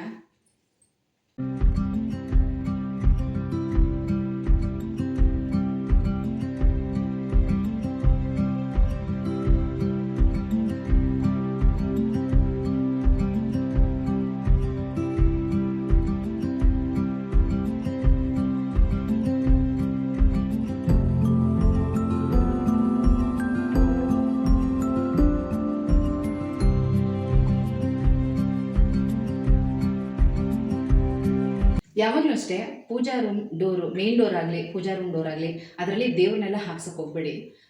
ಈಗ ದೇವರಿರೋ ಜಾಗ ಅಂದಮೇಲೆ ಯಾವಾಗಲೂ ನೀಟಾಗಿ ಇಟ್ಕೋಬೇಕು. ಮತ್ತು ಧೂಳೆಲ್ಲ ಕೂತ್ಕೋಬಾರದು. ಮತ್ತು ನಾವು ಡಸ್ಟಿಂಗ್ ಮಾಡುವಾಗ ಪೊರ್ಕೆ ಎಲ್ಲ ತಾಕತ್ತೆ, ಹಾಗಾಗಿ ಅಲ್ಲೆಲ್ಲ ದೇವ್ರನ್ನ ಇಟ್ಕೋಬಾರದು. ಹಾಗಾಗಿ ನಮಗೆ ಕ್ಲೀನಿಂಗ್ ಕೂಡ ಈಸಿ ಇರಬೇಕು ಅಂತೇಳಿ ಡೋರ್ಗೂ ಕೂಡ ಯಾವುದೇ ಥರ ಡಿಸೈನ್ ಆಗಿರಲಿ ಮತ್ತು ದೇವ್ರುಗಳ ಪಿಕ್ಚರ್ ಹಾಕ್ಸೋದು ಆ ಥರದ್ದೆಲ್ಲ ನಾವು ಮಾಡಲಿಲ್ಲ. ಹಾಗೆ ಪ್ಲೇನ್ ಮಾಡ್ಕೊಂಡಿದ್ದೀವಿ. ತುಂಬ ಚೆನ್ನಾಗಿ ಕಾಣಿಸ್ತಾ ಇದೆ. ಇಲ್ಲಿ 2 ಕಡೆ ಗ್ಲಾಸ್ ಕೊಟ್ಟಿದ್ದಾರೆ. ಮತ್ತು ಈ ಥರ ಸಿಂಪಲ್ ಆಗಿದೆ. ಮತ್ತು ಈ ಪಾಲಿಶ್ ಬಗ್ಗೆ ನಾನು ಹೇಳಬೇಕು. ಇದನ್ನೆಲ್ಲ ನಾನು ಕೂಡ ಅಷ್ಟೇ, ನಮ್ಮದು ಕನ್ಸ್ಟ್ರಕ್ಷನ್ ಶುರು ಆದಾಗ ಒಂದಷ್ಟು ವೀಡಿಯೋಸ್ ನೋಡಿನೇ ತಿಳ್ಕೊಂಡಿದ್ದು. ಅದಕ್ಕೆ ಮೊದಲು ಏನಂದರೆ ಏನೂ ಕೂಡ ಗೊತ್ತಿರಲಿಲ್ಲ. ನಾವು ಇದೇ ಫಸ್ಟ್ ಮನೆ ನಾವು ಕಟ್ಟಿರೋದು, ಹಾಗಾಗಿ ಯಾವುದೇ ರೀತಿ ಎಕ್ಸ್ಪೀರಿಯನ್ಸ್ ಕೂಡ ಇಲ್ಲ. ಬೇರೆಯವ್ರ ಮನೆ ಕಟ್ಟುವಾಗ ನಾವು ಅಷ್ಟೊಂದು ತಲೆನೂ ಕೆಡಿಸ್ಕೊತಾ ಇರಲಿಲ್ಲ. ಯಾಕಂದರೆ ನಾವೇನಾದರೂ ಮನೆ ಕಟ್ಟಬೇಕು ಅನ್ನೋ ಪ್ಲಾನಿಂಗ್ ನಮಗಿದ್ರೆ ಇಂಟ್ರೆಸ್ಟ್ ಇರುತ್ತೆ. ಹಾಗಾಗಿ ಬೇರೆಯವ್ರು ಏನಾದರೂ ಮನೆ ಕಟ್ಟುವಾಗ ಅದ್ರ ಬಗ್ಗೆ ನಾವು ವಿಚಾರಿಸ್ತಾನೂ ಇರಲಿಲ್ಲ, ಮಾತಾಡ್ತಾನೂ ಇರಲಿಲ್ಲ. ಆಮೇಲೆ ನಮ್ಮ ಮನೆಯದು ಕನ್ಸ್ಟ್ರಕ್ಷನ್ ಶುರು ಆದಾಗ ಇದ್ರ ಬಗ್ಗೆ ಎಲ್ಲ ತಿಳ್ಕೊಳ್ತಾ ಹೋಗಿದ್ದು. ಈ ಪಾಲಿಶ್ ಕೂಡ ಅಷ್ಟೇ, ಇದು PU ಪಾಲಿಶು ಮತ್ತು ಪಾಲಿಕೋಟ್ ಅಂತ 2 ರೀತಿ ಬರುತ್ತೆ. ಇದು ಪಾಲಿಕೋಟು ಸ್ವಲ್ಪ ಕಾಸ್ಟ್ಲಿ ಇರುತ್ತೆ, ಬಟ್ ತುಂಬ ಚೆನ್ನಾಗಿ ಕಾಣಿಸುತ್ತೆ. ವುಡ್ ನೀವು ನೋಡ್ಬೋದು, ಡೋರ್ ಎಷ್ಟು ಶೈನಿಂಗ್ ಆಗಿ ತುಂಬ ನೈಸ್ ಆಗಿ ತುಂಬ ಚೆನ್ನಾಗಿರುತ್ತೆ. ಮತ್ತು ಇದಕ್ಕೆ 5 ವರ್ಷ 8 ವರ್ಷ 10 ವರ್ಷ ಈ ರೀತಿ ಗ್ಯಾರಂಟಿ ಕೊಡ್ತಾರೆ. ಸ್ವಲ್ಪ ಬಿಸಿಲು ಒಂದು ಬೀಳಬಾರ್ದು ಅಷ್ಟೇ, ಅದೊಂದು ಅವಾಯ್ಡ್ ಮಾಡಿಕೊಂಡ್ರೆ ಮಿನಿಮಮ್ ಒಂದು 10ರಿಂದ 12 ವರ್ಷ ತನಕ ಡೋರ್ಗೆ ಪಾಲಿಶೇ ಬೇಕಾಗಲ್ಲ, ಅಷ್ಟು ಚೆನ್ನಾಗಿ ಕಾಣಿಸ್ತಾ ಇರುತ್ತೆ. ಇದೊಂದು ಮಾತ್ರ ನಾನು ಒಂದಷ್ಟು ವಿಡಿಯೋದಲ್ಲಿ ನೋಡಿನೇ ತಿಳ್ಕೊಂಡಿದ್ದು. ಮೇನ್ ಡೋರ್ಗೆ ಮತ್ತು ಪೂಜಾ ರೂಮ್ ಡೋರ್ಗೆ ಮಾಡಿಸಿದ್ದೀನಿ, ತುಂಬ ಚೆನ್ನಾಗಿದೆ. ಪ್ರಭಾವಳಿಗೂ ಕೂಡ ಮಾಡಿದ್ದಾರೆ. ಇದು ಹ್ಯಾಂಡ್ ಮೇಡು ಅಂದರೆ ಹ್ಯಾಂಡ್ ವರ್ಕ್. ಇದರಲ್ಲಿ ಮಿಷಿನ್ ವರ್ಕ್, ಹ್ಯಾಂಡ್ ವರ್ಕ್ ಅಂತ 2 ರೀತಿ ಬರುತ್ತೆ. ನಾವಿದು ಹ್ಯಾಂಡ್ ವರ್ಕ್ ಮಾಡಿಸಿರೋದು. ಇದ್ರದ್ದು ರೇಟ್ ಎಲ್ಲ ನಾನು ನಿಮಗೆ ಇಂಟೀರಿಯರ್ದು ಸಪ್ರೇಟ್ ವಿಡಿಯೋ ಮಾಡುವಾಗ ಇದ್ರದ್ದು ಬಗ್ಗೆ ರೇಟ್ ಬಗ್ಗೆ ಎಲ್ಲ ನಾನು ಹೇಳ್ತಾ ಹೋಗ್ತೀನಿ. ಇವತ್ತು ಪೇಂಟಿಂಗ್ದು ಮತ್ತು ಇಂಟೀರಿಯರ್ದು ಪ್ರತಿಯೊಂದ್ರದ್ದು ನಾನು ಸಪ್ರೇಟ್ ಆಗಿ, ಮತ್ತು ಟೈಲ್ಸು, ಗ್ರಾನೈಟು ಇದರದ್ದೆಲ್ಲ ಎಷ್ಟೆಷ್ಟು ಕಾಸ್ಟ್ ಆಗಿದೆ, ಅವ್ರ ಪ್ಯಾಕೇಜಲ್ಲಿ ಏನೆಲ್ಲ ಬರುತ್ತೆ, ಅದನ್ನೆಲ್ಲ ನಾನು ನಿಮಗೆ ಸ್ಟೆಪ್ ಬೈ ಸ್ಟೆಪ್ ನೆಕ್ಸ್ಟ್ ವಿಡಿಯೋದಲ್ಲಿ ನಾನು ಹೇಳ್ತಾ ಹೋಗ್ತೀನಿ. ಮತ್ತು ಈ ಪ್ರಭಾವಳಿ ಕೂಡ ಅಷ್ಟೇ, ನನಗೆ ತುಂಬಾ ಇಷ್ಟ ಇತ್ತು. ಆದರೆ ಇಷ್ಟು ದೊಡ್ಡದಾಗೂ ಮಾಡಿಸ್ಬೇಕು ಅಂತ ಅಂದ್ಕೊಂಡಿರಲಿಲ್ಲ. ಸ್ವಲ್ಪ ಚಿಕ್ಕದಾಗೆ ಮಾಡಿಸೋಣ ಅಂತ ಅಂದ್ಕೊಂಡಿದ್ದು. ಬಟ್ ಆಮೇಲೆ ಅವರು ಡಿಸೈನ್ ಮಾಡುವಾಗ ಚೆನ್ನಾಗಿ ಕಾಣಿಸುತ್ತೆ ಇರಲಿ ಅಂತ ಹೇಳಿ ಇದು 7 ಇಂಚ್ ಏನೋ ಮಾಡಿದ್ದಾರೆ ಅನಿಸುತ್ತೆ. ಇದು ಕೂಡ ಅಷ್ಟೇ ಇಂಚ್ ಮೇಲೆ ಲೆಕ್ಕ ಬರುತ್ತೆ. 4ರಿಂದ ಸ್ಟಾರ್ಟ್ ಆಗುತ್ತೆ, ಮಿನಿಮಮ್ 4 ಇಂಚಿಂದ ಸ್ಟಾರ್ಟ್ ಆಗುತ್ತೆ ನೋಡಿ, ಇಷ್ಟು ಬರುತ್ತೆ. ಮಿನಿಮಮ್ 4 ಇಂಚಿಂದ ಸ್ಟಾರ್ಟ್ ಆಗುತ್ತೆ. 4 ಇಂಚ್ ಅಂದರೆ ನೋಡಿ ಇಷ್ಟು ಬರುತ್ತೆ. ಈ ಕಡೆ ಏನು ವಾಸ್ಕಲ್ ಬರುತ್ತಲ್ಲ ಅದ್ರ ಪಕ್ಕದಲ್ಲಿ ಬಾರ್ಡರ್ ಥರ ಇಷ್ಟು ಕೊಡ್ತಾರೆ. ಈಗ ನಮ್ದೇನಾಗಿದೆ ಸ್ವಲ್ಪ ದೊಡ್ಡದಿರೋದ್ರಿಂದ ವಾಸ್ಕಲ್ ಪೂರ್ತಿ ಕವರ್ ಮಾಡಿದ್ದಾರೆ. ನೋಡ್ತಾ ಇರ್ಬೋದು ಇಲ್ಲಿ ಸುತ್ತನೂ ನೋಡಿ ವಾಸ್ಕಲ್ ಪೂರ್ತಿ ಕವರ್ ಮಾಡಿದ್ದಾರೆ. ಹಾಗಾಗಿ ಪೂರ್ತಿಯಾಗಿ ಆ ಡಿಸೈನೇ ಕಾಣಿಸುತ್ತೆ. ಆ ಕಡೆ ಈ ಕಡೆ 2 ಕಂಬ ಥರ ಮಾತ್ರ ನಾವು ಡಿಸೈನ್ ಮಾಡಿಸಿರೋದಷ್ಟೇ. ಇರೋದ್ರಲ್ಲಿ ಇದು ಸಿಂಪಲ್ ಆಗಿರಲಿ ಅಂತ ನಾನು ಅನ್ಕೊಂಡಿದ್ದೆ. ಬಟ್ ಇಷ್ಟು ಚೆನ್ನಾಗಿ ಮಾಡಿಕೊಟ್ಟಿದ್ದಾರೆ, ತುಂಬ ಖುಷಿ ಆಯಿತು. ನಮ್ಮ ಮನೆ ಗೃಹ ಪ್ರವೇಶಕ್ಕೆ ಬಂದವರೆಲ್ಲ ತುಂಬ ಜನ ಫೋಟೋ ತಗೊಂಡೋಗಿದ್ದಾರೆ. ಮತ್ತು ಕೆಲವರು ಸೇಮ್ ಡಿಸೈನ್ ಮಾಡಿಸಿದ್ದಾರೆ, ಇಲ್ಲೂ ಕೂಡ ಮಾಡಿಸಿದ್ದಾರೆ. ಈಗ ನಾವಿರೋ ಈ ಏರಿಯಾ ರಾಮಹಳ್ಳಿನಲ್ಲಿ ರೀಸೆಂಟಾಗಿ ಲಾಸ್ಟ್ ಮಂತ್ ಒಂದು ಗೃಹ ಪ್ರವೇಶ ಆಯಿತು, ಅವರು ಮಾಡಿಸಿದ್ದಾರೆ. ಬಟ್ ಅವರು ಮಿಷಿನ್ ವರ್ಕ್ ಮಾಡಿಸಿದ್ದಾರೆ, ಅಷ್ಟು ಫಿನಿಶಿಂಗ್ ಬರಲಿಲ್ಲ. ಹ್ಯಾಂಡ್ ವರ್ಕ್ ಇಷ್ಟು ಈ ಥರ ಫಿನಿಶಿಂಗ್ ಬರುತ್ತೆ, ತುಂಬ ಚೆನ್ನಾಗಿ ಕಾಣಿಸುತ್ತೆ. ಗಣೇಶ ತುಂಬ ಚೆನ್ನಾಗಿ ಕಾಣಿಸ್ತಾ ಇತ್ತು, ಹಾಗಾಗಿ ಗಣೇಶನೇ ಇರಲಿ ಅಂತ ಹೇಳಿ ಮಾಡಿಸಿದ್ದು. ನಮ್ಮ ದೇವ್ರ ಮನೆ ಮೆಜರ್ಮೆಂಟ್ ಬಂದು ಅಗಲ 4 ಅಡಿ ಇದೆ, ಉದ್ದ 4.5 ಅಡಿ ಇದೆ. ಅಂದರೆ ಗೋಡೆ ಬಿಟ್ಟು 4.5 ಅಡಿ ಇದೆ. ನಾಳೆ ಪೂಜೆ ಮಾಡೋದಕ್ಕೆ ನಾನು ಇವತ್ತು ದೇವ್ರ ಸಾಮಾನೆಲ್ಲ ತೆಗೆದು ಇಟ್ಟಿದ್ದೀನಿ. ನಾಳೆ ಸೋಮವಾರಕ್ಕೆ ಪೂಜೆ ಮಾಡಬೇಕು. ಇನ್ನು ನಾನು ಅದೆಲ್ಲ ಕ್ಲೀನ್ ಮಾಡ್ಕೊಂಡಿಲ್ಲ. ನೋಡಿ ಈ ಥರ ನಮ್ಮ ದೇವ್ರ ಮನೆ ಎಲ್ಲನೂ ನೀಟಾಗಿ ಜೋಡಿಸ್ಕೊಂಡು ಕೂತ್ಕೊಂಡು ಪೂಜೆ ಮಾಡ್ಬೋದು, ಅಷ್ಟು ಸ್ಪೇಷಿಯಸ್ ಆಗಿದೆ. ಮತ್ತು ಇದು ಹೈಟ್ ಕೂಡ ಅಷ್ಟೇ, ಸೀಲಿಂಗ್ ಹೈಟ್ ಎಷ್ಟಿದೆ ಅಷ್ಟು ಇದೆ. ಕೆಲವರೆಲ್ಲ 7 ಫೀಟ್ ಅಥವಾ 8 ಫೀಟ್ಗೆ ಕ್ಲೋಸ್ ಮಾಡಿಸ್ಬಿಡ್ತಾರೆ. ನಾವು ಇರಲಿ ಅಂತೇಳಿ ಏನು ಕ್ಲೋಸ್ ಮಾಡ್ಸೋಕ್ಕೆ ಹೋಗಿಲ್ಲ, ಹಾಗೇ ಇದೆ ಈ ಥರ. ಮತ್ತು ಈ ಟೈಲ್ಸ್ ಕೂಡ ಅಷ್ಟೇ.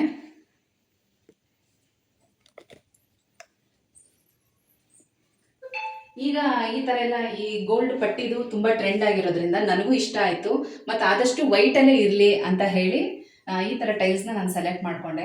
ಹೇಗೆ ಕಾಣ್ತಾ ಇದೆ ಅಂತ ನೀವೇ ಹೇಳಬೇಕು. ಕೆಲವು ಸಲ ಏನಾಗುತ್ತೆ ಅಂದರೆ ಐಟಮ್ ಕಳಿಸುವಾಗ ಮಿಸ್ಟೇಕ್ಗಳಾಗುತ್ತೆ. ಈ ಥರದ್ದು ಪ್ಲೈನ್ ಇರಲಿ ಅಂತ ಸೆಲೆಕ್ಟ್ ಮಾಡ್ಕೊಂಡಿದ್ದೆ.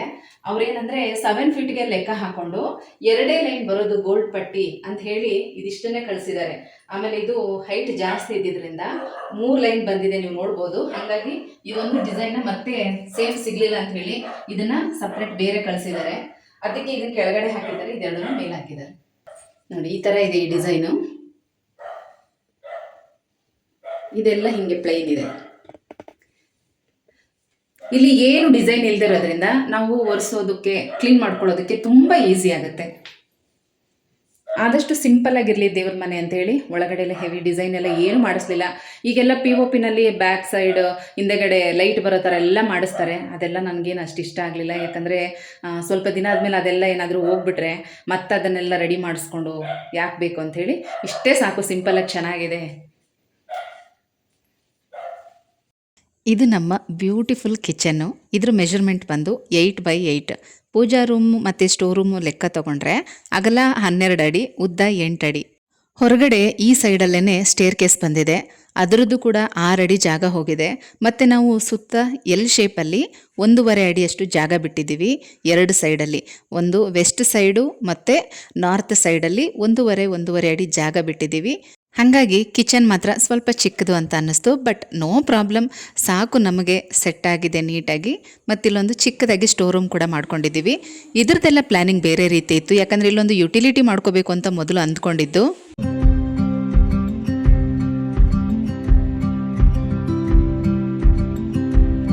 ಇದಿಷ್ಟು ನಮ್ಮ ಕಿಚನ್.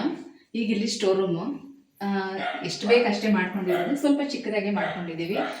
ಈ ಕಲ್ಲೆಲ್ಲ ನಾವು ಆಮೇಲೆ ಹಾಕಿಸ್ಕೊಂಡಿದ್ದು, ಅವ್ರು ಏನಿಲ್ಲ ಸುಮ್ಮನೆ ಹಾಗೆ ಪ್ಲೇನ್ ಬಿಟ್ಟಿದ್ರು, ವುಡ್ ವರ್ಕಲ್ಲಿ ಏನಾದರೂ ಮಾಡಿಸ್ಕೊಳ್ಳಿ ಅಂತ. ಬಟ್ ಎಲ್ಲ ಕಡೆ ವುಡ್ ಮಾಡಿಸ್ಕೊಂಡು ಏನು ಮಾಡೋದು ಹೇಳಿ ಅಲ್ವಾ, ಮೇಂಟೈನ್ ಮಾಡೋದು ಕಷ್ಟ ಆಗುತ್ತೆ. ಹಾಗಾಗಿ ಗ್ರಾನೈಟ್ ಪೀಸ್ ಎಲ್ಲ ಇನ್ನೂ ಸ್ವಲ್ಪ ಉಳಿದಿತ್ತು. ನಾನು ಈ ಥರ ಹಾಕ್ಕೊಡಿ, ನಾನು ಬಾಕ್ಸ್ ಎಲ್ಲ ಇಲ್ಲಿ ಜೋಡಿಸ್ಕೊಳ್ತೀನಿ, ಮತ್ತು ಕ್ಲೀನ್ ಮಾಡ್ಕೊಳ್ಳೋಕ್ಕೂ ನನಗೆ ಸುಲಭ ಆಗುತ್ತೆ ಅಂತ ಹೇಳಿ ಈ ಥರ ಮಾಡಿಸ್ಕೊಂಡಿದ್ದೀನಿ. ಚಿಕ್ಕದಾಗಾದರೂ ಸ್ಟೋರ್ ರೂಮ್ ಇಲ್ಲಿ ಮಾಡಿಸ್ಕೊಂಡಿರೋದು ನನಗಂತೂ ತುಂಬಾ ಯೂಸ್ ಆಗ್ತಾ ಇದೆ. ಎಲ್ಲ ರೇಷನ್ ಐಟಮ್ನ ನೀಟಾಗಿ ಇಲ್ಲಿ ಜೋಡಿಸ್ಕೊಳ್ಬೋದು. ಅಕ್ಕಿ, ರಾಗಿ, ಗೋಧಿ ಹಿಟ್ಟು, ಎಣ್ಣೆಗಳು ಎಲ್ಲನೂ ಕೂಡ ಈ ಕಡೆನೇ ಜೋಡಿಸಿಟ್ಕೊಂಡಿರ್ತೀನಿ. ಈ ಸೈಡ್ ಕಿಚನಲ್ಲಿ ಏನೂ ಕಾಣಿಸೋದಿಲ್ಲ. ನಾವು ಈ ಕಡೆ ಇಡೋವಂಥ ರೇಷನ್ ಐಟಮ್ಗಳು ಕೂಡ ಅಷ್ಟೇ, ಯಾವಾಗಲೂ ಗಾಳಿ ಆಡ್ತಾ ಇದ್ರೆ ತುಂಬ ಚೆನ್ನಾಗಿರುತ್ತೆ, ಬೇಗ ಹುಳ ಎಲ್ಲ ಆಗೋದಿಲ್ಲ. ಹಾಗಾಗಿ ಎಲ್ಲನೂ ಈ ಕಡೆನೇ ಜೋಡಿಸಿರ್ತೀನಿ. ಈರುಳ್ಳಿ, ಬೆಳ್ಳುಳ್ಳಿ, ತೆಂಗಿನಕಾಯಿ ಪ್ರತಿಯೊಂದು ಕೂಡ ಈ ಕಡೆನೇ ಜೋಡಿಸಿರ್ತೀನಿ. ಇಲ್ಲೆಲ್ಲ ಏನು ಜೋಡಿಸ್ಕೊಳ್ಳೋದಿಲ್ಲ. ಇಲ್ಲಿ ಜಸ್ಟು ಪಾತ್ರೆಗಳು ಮತ್ತು ಒಂದಷ್ಟು ಕಾಳುಗಳ ಬಾಕ್ಸ್ಗಳು, ಅದೆಲ್ಲ ಡೈಲಿ ಅಡುಗೆಗೆ ಏನೆಲ್ಲ ಬೇಕು ನನಗೆ ಅದಷ್ಟು ಮಾತ್ರ ಸಣ್ಣ ಸಣ್ಣ ಬಾಕ್ಸ್ಗಳು ಆ ಥರದ್ದು ಮಾತ್ರ ಜೋಡಿಸ್ಕೊಂಡಿದ್ದೀನಿ. ತುಂಬ ಸಿಂಪಲಾಗಿ ನಾನು ಕಿಚನ್ ಇಂಟೀರಿಯರ್ನ ಮಾಡಿಸ್ಕೊಂಡಿರೋದು. ಕಾರಣ ಒಂದು, ಕ್ಲೀನಿಂಗ್ ತುಂಬಾ ಇಂಪಾರ್ಟೆಂಟ್, ನಾವೇ ಮೇಂಟೈನ್ ಮಾಡೋ ಥರ ಇರಬೇಕು. ನನಗೇನು ತುಂಬ ಮಾಡ್ರನ್ ಕಿಚನ್ನು ಹೈಟೆಕ್ ಆಗಿರಬೇಕು ಈ ಥರದ್ದೆಲ್ಲ ಏನು ಆಸೆ ಇರಲಿಲ್ಲ. ನಮ್ಮ ಬಜೆಟ್ಗೆ ತಕ್ಕ ಹಾಗೆ ಕ್ಲೀನಿಂಗ್ ಈಸಿಯಾಗಿರೋ ಥರ ಬೇಕು. ಕಾರಣ ಈ ಜಿರಳೆಗಳದ್ದು ಕಾಟ ತುಂಬ ಜಾಸ್ತಿ. ಎಲ್ಲೇ ಹೋದರೂ ನಾವು ಎಷ್ಟೇ ಕ್ಲೀನ್ ಮಾಡಿಕೊಂಡ್ರೂ ಸಣ್ಣ ಸಣ್ಣದು ಬಂದೇ ಬರುತ್ತೆ. ಹಾಗಾಗಿ ನನಗೆ ಆ ಥರದ್ದೆಲ್ಲ ತುಂಬ ನಾನು ಡಿಸೈನ್ ಎಲ್ಲ ಮಾಡಿಸ್ಕೊಂಡು ಸ್ಟೋರೇಜ್ಗೆಲ್ಲ ಈಗ ಮಾಡ್ರನ್ ಆಗಿರೋ ಥರ ಎಲ್ಲ ಮಾಡಿಸ್ಕೊಂಡು ಯಾಕೆ ಸುಮ್ಮನೆ ಕಷ್ಟಪಡಬೇಕು ಅಂತ ಹೇಳಿ ಎಷ್ಟು ಸಾಧ್ಯ ಆಗುತ್ತೋ ಅಷ್ಟು ಸಿಂಪಲಾಗಿ ಮಾಡಿಸ್ಕೊಂಡಿದ್ದೀನಿ. ನಾನು ಇಂಟೀರಿಯರ್ ಬಗ್ಗೆ ನಿಮಗೆ ಎಕ್ಸ್ಪ್ಲೈನ್ ಮಾಡುವಾಗ ಇದರದ್ದು ಪ್ರತಿಯೊಂದು ನಿಮಗೆ ಹೇಳ್ತಾ ಹೋಗ್ತೀನಿ. ಫ್ರಿಡ್ಜ್ ಕೂಡ ನನಗೆ ಇಲ್ಲೇ ಸೆಟ್ ಆಯಿತು. ಡೋರ್ ಓಪನ್ ಮಾಡ್ಬೋದು, ಏನು ಪ್ರಾಬ್ಲಮ್ ಇಲ್ಲ. ಫ್ರಿಡ್ಜ್ ಇಟ್ಕೊಂಡು ನಾವು ಒಬ್ರು ಓಡಾಡೋಷ್ಟು ಜಾಗ ಮಾಡಿಕೊಟ್ಟಿದ್ದಾರೆ. ಇಲ್ಲಿ ಫಸ್ಟು ಯುಟಿಲಿಟಿಗೋಸ್ಕರ ಪ್ಲ್ಯಾನ್ ಮಾಡಿದ್ದು. ಆಮೇಲೆ ಯುಟಿಲಿಟಿ ಬೇಡ ಅಂತ ಹೇಳಿ, ಯಾಕಂದರೆ ವಾಷಿಂಗ್ ಮಿಷಿನ್ ಇಲ್ಲೇ ಇಟ್ಕೋಬೇಕು, ಬಟ್ಟೆ ಇಲ್ಲೇ ಒಣಗಿ ಹಾಕಬೇಕು, ಯಾಕೋ ಇಷ್ಟ ಆಗಲಿಲ್ಲ ಅದು. ಹಾಗಾಗಿ ಮೇಲ್ಗಡೆಗೆ ವಾಷಿಂಗ್ ಮಿಷಿನ್ ಪಾಯಿಂಟ್ ಎಲ್ಲ ಮೇಲ್ಗಡೆ ಕೊಡಿಸಿದ್ವಿ. ಇದನ್ನೇನು ಮಾಡೋದು, ಜಾಗ ಸುಮ್ಮನೆ ವೇಸ್ಟ್ ಆಗುತ್ತೆ ಅಂತೇಳಿ ಆಮೇಲೆ ಸ್ಟೋರ್ ಮಾಡ್ಕೊಂಡಿದ್ದು. ನನಗೆ ಆಮೇಲೆ ಅನ್ನಿಸ್ತು ಈ ಪ್ಲ್ಯಾನ್ ಇನ್ನೂ ಬೇರೆ ಥರ ಚೇಂಜ್ ಮಾಡ್ಕೋಬೋದಾಗಿತ್ತು. ಅಕಸ್ಮಾತ್ ನಾನು ಪೂಜಾ ರೂಮ್ ಪ್ಲೇಸ್ನ ಚೇಂಜ್ ಮಾಡಲಿಲ್ಲ ಅಂತಿದ್ರೆ ಇದನ್ನ ಡೈನಿಂಗ್ ಹಾಲ್ ಥರ ಮಾಡ್ಕೋಬೋದಾಗಿತ್ತು ಅಂತ ಅನ್ನಿಸ್ತು. ಓಕೆ, ಏನು ಮಾಡೋಕ್ಕಾಗಲ್ಲ. ಈಗೇನಂದರೆ ಜಾಗ ಸ್ಪೇಷಿಯಸ್ ಆಗಿದೆ. ಹಾಲಲ್ಲಿ ಏನೇ ಫಂಕ್ಷನ್ ಮಾಡಿದ್ರು ಒಂದು 15-20 ಜನ ಆರಾಮಾಗಿ ಕೂತ್ಕೋಬೋದು. ಈ ಥರ ಎಲ್ಲ ಹಾಲು ತುಂಬ ದೊಡ್ಡದಾಗಿ ಚೆನ್ನಾಗಿ ಬಂತು. ಬಟ್ ಏನು ಮಾಡೋಕ್ಕಾಗಲ್ಲ ಅಲ್ವಾ. ಎಲ್ಲ ಆದಮೇಲೆ ನಮ್ಗೆ ಒಂದೊಂದೊಂದು ಪ್ಲ್ಯಾನ್ ಬರುತ್ತೆ. ಮೊದಲಿಗೆ ಗೊತ್ತಾಗಲ್ಲ, ನಮಗೆ ಪ್ಲ್ಯಾನಿಂಗ್ ನೋಡಿದಾಗ ಗೊತ್ತಾಗಲ್ಲ, ಅದು ಕನ್ಸ್ಟ್ರಕ್ಷನ್ ನಡೆಯುವಾಗಲೂ ಕೂಡ ಎಷ್ಟೋ ಸಲ ಗೊತ್ತಾಗಲ್ಲ. ಆದರೆ ಆಮೇಲೆ ಯೋಚನೆ ಬರುತ್ತೆ, ಈ ಥರ ಮಾಡ್ಬೋದು, ಐಡಿಯಾಸ್ ಬರುತ್ತೆ. ಆಮೇಲೆ ಹಿಂಗೆ ಮಾಡ್ಬೋದಿತ್ತಲ್ಲ, ಹಂಗೆ ಮಾಡ್ಬೋದಿತ್ತಲ್ಲ ಅಂತ. ಓಕೆ, ಈಗಲೂ ಏನೂ ಪ್ರಾಬ್ಲಮ್ ಇಲ್ಲ, ತುಂಬ ಚೆನ್ನಾಗಿದೆ. ಬಂದು ನೋಡೋರೆಲ್ಲರಿಗೂ ಚೆನ್ನಾಗಿದೆ, ಅಡುಗೆ ಮನೆ ತುಂಬ ಕಳಿಯಾಗಿದೆ ಅಂತ ಹೇಳ್ತಾರೆ. ಮತ್ತು ಇನ್ನೊಂದೇನೆಂದರೆ ಬಂದ ತಕ್ಷಣ ದೇವ್ರ ಮನೆ ಎದುರುಗಡೆನೆ ಕಾಣಿಸೋ ಥರ ಇರಬಾರ್ದು, ದೃಷ್ಟಿ ಜಾಸ್ತಿ ಆಗುತ್ತೆ. ಹಾಗಾಗಿ ಅದು ಒಂದು ರೀತಿ ಒಳ್ಳೇದಾಯಿತು ಅಂತಲೇ ಅಂದ್ಕೊಳ್ತಾ ಇದ್ದೀನಿ. ಇಂಟೀರಿಯರ್ ಬಗ್ಗೆ ಹೇಳೋದಾದರೆ ಆದಷ್ಟು ಕಿಚನಲ್ಲಿ ರೆಡ್ ರಿಲೇಟೆಡ್ ಕಲರೇ ಇರಬೇಕು. ಈ ಬ್ಲೂ ಆ ಥರ ಎಲ್ಲ ಹೋಗಬಾರ್ದು. ಯಾಕಂದರೆ ಇಲ್ಲಿ ಅಗ್ನಿ ತತ್ವ ಜಾಸ್ತಿ ಇರೋದ್ರಿಂದ ನಾವು ರೆಡ್ ರಿಲೇಟೆಡೇ ಇರಬೇಕು. ಹಾಗಾಗಿ ರೆಡ್ ಯೂಶಲ್ ಆಗಿ ಎಲ್ಲ ಕಡೆ ನೋಡಿರ್ತೀವಿ. ತುಂಬ ಡಾರ್ಕ್ ಕಲರ್ ಬೇಡ ಅಂತ ಹೇಳಿ ನಾವು ಇಂಟೀರಿಯರ್ ಪ್ಲ್ಯಾನ್ ಮಾಡುವಾಗ ಇದು ಕಲರ್ ನಾವು ಯಾವ ಥರ ಸೆಲೆಕ್ಟ್ ಮಾಡಿದ್ವಿ ಅಂದರೆ, ನಾವು ಫಸ್ಟು ಗ್ರಾನೈಟ್ ಸೆಲೆಕ್ಟ್ ಮಾಡಿದ್ವಿ. ಗ್ರಾನೈಟ್ದು ಸೆಲೆಕ್ಟ್ ಮಾಡಿದ್ಮೇಲೆ ಇದು ಡಾರ್ಕ್ ರೆಡ್ ಮಾಡಿಬಿಟ್ರೆ ಚೆನ್ನಾಗಿ ಕಾಣಿಸಲ್ಲ, ತುಂಬ ಒಂಥರ ಏನೋ ಡಿಫ್ರೆಂಟ್ ಆಗಿರುತ್ತೆ, ತುಂಬ ಹಾರ್ಡಾಗಿ ಕಾಣಿಸುತ್ತೆ. ಸ್ವಲ್ಪ ನಮ್ಮ ಗ್ರಾನೈಟ್ಗೂ ಇಂಟೀರಿಯರ್ಗೂ ಮ್ಯಾಚ್ ಆಗೋ ಥರ ಇರಬೇಕು. ಮತ್ತು ಗೋಡೆ ಪೇಂಟಿಂಗಿಗೆ ಇದಕ್ಕೆಲ್ಲ ಮ್ಯಾಚ್ ಆಗೋ ಥರ ಇರಬೇಕು ಅಂತ ಹೇಳಿ ನಮ್ಮ ಗ್ರಾನೈಟ್ ಪಿಂಕಿಶ್ ಮಿಕ್ಸಿಂಗ್, ಏನು ಹೇಳ್ತಾರೆ ಸ್ಟ್ರಾಬೆರಿ ಪಿಂಕ್ ಮಿಕ್ಸಿಂಗ್ ಇರುತ್ತಲ್ಲ, ಆ ಥರದ್ದು ಗ್ರಾನೈಟ್ ಇದು. ಹಾಗಾಗಿ ಈ ಥರ ಪಿಂಕ್ ಕಲರ್ ನಾವು ಲ್ಯಾಮಿನೇಷನ್ನ ಸೆಲೆಕ್ಟ್ ಮಾಡಿದ್ವಿ. ಇದು ರೋಸ್ಟೆಡ್ ರೋಸೋ ಏನೋ ಇದೆ ಅನ್ಸುತ್ತೆ ಹೆಸರು. ಅದು ಅವರು ನಮಗೆ ನೋಡೋದಕ್ಕೆ ಕ್ಯಾಟ್ಲಾಗ್ ಕೊಡ್ತಾರಲ್ಲ, ಅದರಲ್ಲಿ ಆ ಥರ ಇತ್ತು ಹೆಸರು. ಈ ಥರ ಮಾಡಿಸಿದ್ದೀವಿ, ತುಂಬ ಚೆನ್ನಾಗಿ ಮಾಡಿದ್ದಾರೆ. ಇಂಟೀರಿಯರ್ ವರ್ಕ್ ಮಾತ್ರ ತುಂಬ ಚೆನ್ನಾಗಿ ಮಾಡಿದ್ದಾರೆ. ಇದೆಲ್ಲನೂ ಅಷ್ಟೇ ನೋಡಿ, ಒಳಗಡೆ ಎಲ್ಲ ತುಂಬ ನೀಟಾಗಿ ಮಾಡಿದ್ದಾರೆ, ಚೆನ್ನಾಗಿದೆ. ಮತ್ತು ಇಲ್ಲಿದು ಕಲರ್ ಏನಂತಂದರೆ, ಈಗ ವೈಟ್ ಮತ್ತು ಪಿಂಕ್ ಥೀಮಲ್ಲಿ ಮಾಡಿರೋದು. ನಾನು ಹೇಳಿದ್ದೆ ಅವ್ರಿಗೆ ಈ ಫ್ರೇಮ್ಗೂ ಕೂಡ ಪಿಂಕ್ ಬರಲಿ ಅಂತ. ನಾವು ಜಾಸ್ತಿ ಮುಟ್ತಾ ಇರ್ತೀವಿ, ಬೇಗ ಗಲೀಜಾಗುತ್ತೆ. ಹಾಗೆ ಮತ್ತು ಟೈಲ್ಸ್ ಕೂಡ ಅಷ್ಟೇ ಹೆವಿ ಡಿಸೈನ್ ಎಲ್ಲ ನಾವೇನು ಸೆಲೆಕ್ಟ್ ಮಾಡಲಿಲ್ಲ. ಆದಷ್ಟು ಸಿಂಪಲ್ಲಾಗಿ ಲೈಟ್ ಕಲರ್ ಇರಲಿ ಅಂತ ಹೇಳಿ ಈ ಥರನೇ ಟೈಲ್ಸ್ ನಾವು ಸೆಲೆಕ್ಟ್ ಮಾಡ್ಕೊಂಡಿದ್ದು ಕಿಚನ್ಗೆ. ಚಿಮಿಣಿ ಅವರು ಕೇಳಿದ್ರಿ, ವೀವರ್ಸ್ ಒಬ್ರು ಕೇಳಿದ್ರಿ ನಿಮ್ಮದು ಚಿಮಿಣಿ ಯಾವ ಕಂಪನಿ ಅಂತ. ಈಕೋ ಕಂಪನಿದು ಚೆನ್ನಾಗಿದೆ. ಇದು ಕಾಸ್ಟ್ ಬಂದು ಅವರು ಫಿಟ್ಟಿಂಗ್ ಚಾರ್ಜು ಮತ್ತು ಆ ಸಿಲ್ವರ್ ಪೈಪ್ ಹಾಕ್ತಾರಲ್ಲ, ಫಿಟ್ಟಿಂಗ್ ಚಾರ್ಜು ಮತ್ತು ಆ ಸಿಲ್ವರ್ ಪೈಪ್ ಹಾಕಿದಾರಲ್ಲ, ಅದೆಲ್ಲನೂ ಸೇರಿ 16,000 ಆಯಿತು. ಇದನ್ನು ಕೂಡ ಅಷ್ಟೇ ಗೃಹ ಪ್ರವೇಶದ ಹಿಂದಿನ ದಿನ ಬಂದು ಫಿಟ್ ಮಾಡಿದ್ದು. ಮತ್ತು ಅವರು ಇದು 2.5 ಅಡಿ ಅಗಲ ಇರ್ಬೋದು ಅಂದ್ಕೊಳ್ತೀನಿ. ಯಾಕೆಂದರೆ ನಮ್ಮ ಸ್ಟವ್ ಕೇಳಿದ್ರು ಅವರು 3 ಬರ್ನರ 4 ಬರ್ನರ ಅಂತ. ನಮ್ಮದು 4 ಬರ್ನರ್ ಸ್ಟವ್ ಅಂತ ಹೇಳಿದ್ದಕ್ಕೆ ಇಷ್ಟು ದೊಡ್ಡದು ಬೇಕು ಅಂತ ಹೇಳಿ ಇದನ್ನು ಹಾಕಿದ್ದಾರೆ. ಇದೆಲ್ಲ ಸಡನ್ ತುಂಬ ಅರ್ಜೆಂಟಲ್ಲಿ ಆಗಿದ್ದು. ಯಾಕಂದರೆ ಗೃಹ ಪ್ರವೇಶದ ದಿನ ಎಲ್ಲನೂ ಫಿಟ್ಟಿಂಗ್ ಆಗಿದ್ರೆ ನೋಡೋಕೆ ಚೆನ್ನಾಗಿರುತ್ತೆ ಅಂತ ಹೇಳಿ ಅರ್ಜೆಂಟಲ್ಲಿ ಮಾಡಿದ್ದು. ಡಿಸೈನ್ ಕೂಡ ನಿಜವಾಗ್ಲೂ ಸೆಲೆಕ್ಟ್ ಮಾಡಲಿಲ್ಲ. ಇದೆಲ್ಲ ಹೆಂಗೆ ಅಂತಂದರೆ ನಮ್ಮ ಇಂಜಿನಿಯರ್ಸೇ ಪಾಪ ಅವರೇ ಪೂರ್ತಿ ಎಲ್ಲ ಜವಾಬ್ದಾರಿ ತೊಗೊಂಡು ಅವರೇನೆ ಅವ್ರ ಕಡೆಯಿಂದನೇ ಕರೆಸಿ ಮಾಡಿಸಿದ್ದು. ಸಿಲಿಂಡ್ರು ನಾವು ಕೆಳಗಡೆ ಇಟ್ಟಿದ್ವಿ, ಅಲ್ಲಿಂದ ಇಲ್ಲಿಗೆ ಪೈಪ್ ಕನೆಕ್ಷನ್ ತೊಗೊಂಡಿದ್ದೀವಿ. ನಮ್ಮ ಮನೆಗೆ ಮಾತ್ರ, ಬಾಡಿಗೆ ಮನೆಯವ್ರಿಗೆ ಅವರು ಅಲ್ಲೇ ತೊಗೊಳ್ತಾರೆ. ಯಾಕಂದರೆ ಸಿಲಿಂಡ್ರು ಅವ್ರು ಕೆಳಗಡೆ ಅಲ್ಲಿಂದ ಅಲ್ಲೇ ತೊಗೋಬೋದು ಅಂತೇಳಿ ನಮಗೆ ಮಾತ್ರ ಇಲ್ಲಿವರೆಗೂ ಕನೆಕ್ಷನ್ ತೊಗೊಂಡಿದ್ದೀವಿ. ಸಿಲಿಂಡ್ರು ನಾವು ಕೆಳಗಡೆನೇ ಇಟ್ಕೊಳ್ತಾ ಇದ್ದೀವಿ. ಅಡುಗೆಗೆ ನೀವು ಯಾವ ನೀರು ಯೂಸ್ ಮಾಡ್ತೀರಾ, ಬೋರ್ ನೀರು ಯೂಸ್ ಮಾಡ್ತೀರಾ ಏನು ಅಂತ ಕೇಳಿದ್ರಿ. ಆ್ಯಕ್ಚುಲಿ ಹೇಳಬೇಕು ಅಂದರೆ ಇಲ್ಲಿ ನೀರು ತುಂಬ ಚೆನ್ನಾಗಿದೆ, ಬೋರ್ ನೀರು ತುಂಬ ಚೆನ್ನಾಗಿದೆ. ನಮ್ಮ ಹಸ್ಬೆಂಡು ಅದೇ ಫೀಲ್ಡಲ್ಲಿ ಕೆಲಸ ಮಾಡೋದ್ರಿಂದ ಅವರು ಇಲ್ಲಿ ವಾಟರೆಲ್ಲ ಟೆಸ್ಟಿಂಗ್ ಮಾಡ್ತಾರೆ. ಅದರಲ್ಲಿ ಅಷ್ಟೊಂದು ಇದಿಲ್ಲ, ಏನಾದರೂ ಗಡಸು ಸಾಲ್ಟ್ ಇದು ಅಷ್ಟೊಂದಿಲ್ಲ, ತುಂಬ ಚೆನ್ನಾಗಿದೆ. ಯಾಕಂದರೆ ಈ ಕಡೆ ಸುತ್ತಮುತ್ತ ಕೆರೆಗಳೆಲ್ಲ ಜಾಸ್ತಿ ಇರೋದ್ರಿಂದ ಬೋರ್ ನೀರು ತುಂಬ ಚೆನ್ನಾಗಿದೆ, ಸ್ವೀಟಾಗಿಯೇ ಇದೆ. ಈ ಥರ ವಾಟರ್ ಪ್ಯೂರಿಫೈ ಇದೆ ಅಲ್ವಾ, ಈ ನೀರನ್ನೇ ಅಡುಗೆಗೂ ಯೂಸ್ ಮಾಡ್ತೀವಿ. ಕುಡಿಯೋದಕ್ಕೆ ಅಡುಗೆಗೆಲ್ಲ ಇದೇ ನೀರು. ಮಾತ್ರ ನಾರ್ಮಲ್ ಆಗಿ ಇಲ್ಲಿ ಬರೋ ನೀರು ಕೂಡ ಅಷ್ಟೇ ಚೆನ್ನಾಗಿದೆ.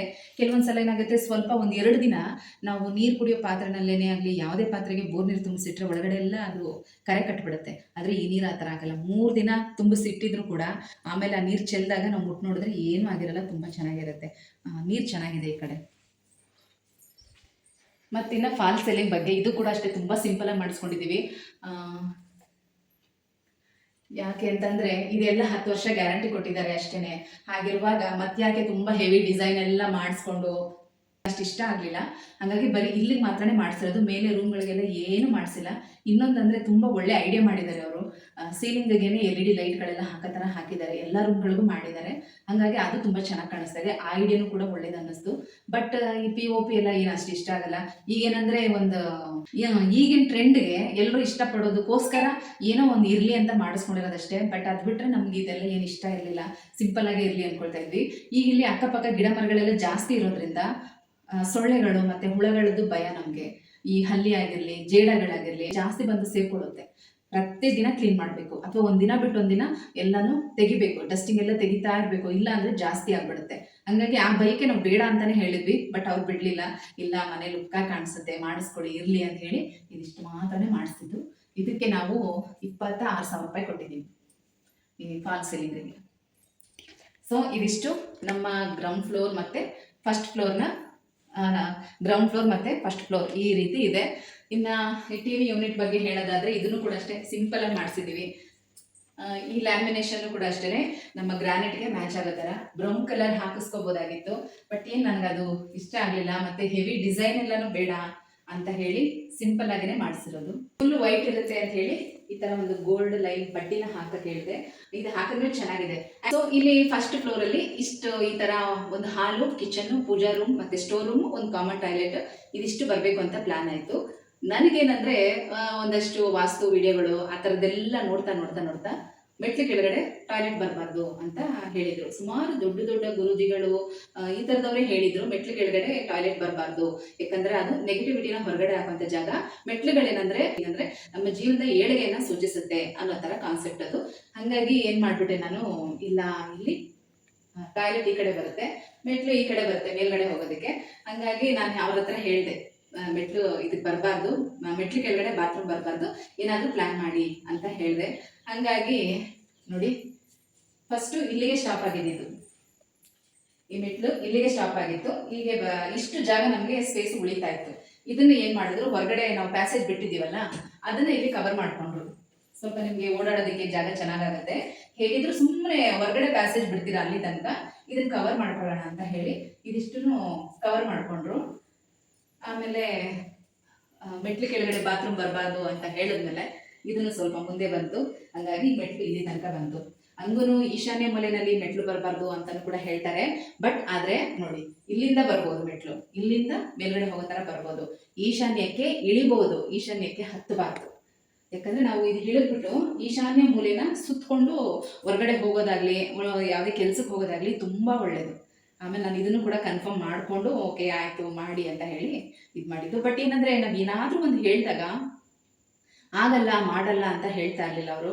ಆಯಿತು ಹೌದಾ ಇದು ಈ ಥರನ ಅಂತ ಅವರು ಕೂಡ ಅದ್ರ ಬಗ್ಗೆ ಸರ್ಚ್ ಮಾಡಿ ತಿಳ್ಕೊಂಡು ಓಕೆ ಮಾಡ್ಬೋದು ಅಂತ ಹೇಳಿ ಮಾಡೋರು. ಅದೊಂದು ತುಂಬಾ ಖುಷಿ. ಮತ್ತು ಇದು ಸ್ವಲ್ಪ ಟಾಯ್ಲೆಟ್ ಚಿಕ್ಕದೇನೆ, ಅಗಲ 4 ಅಡಿ, ಉದ್ದ 5 ಅಡಿ ಬಂದಿದೆ. ಮತ್ತು ಈ ಫ್ರೇಮು WPCದು, ಈ ಡೋರ್ ಮಾತ್ರ ವುಡನ್ ಡೋರೆ. ಅಂದರೆ ಹೇಳ್ಬೇಕು ಅಂತಂದ್ರೆ ಓನರ್ ಮನೆಗೂ ಕೂಡ ಕಿಟಕಿಗಳು ಎಲ್ಲನೂ ಕೂಡ WPCನೇ ಹಾಕ್ತಾರೆ.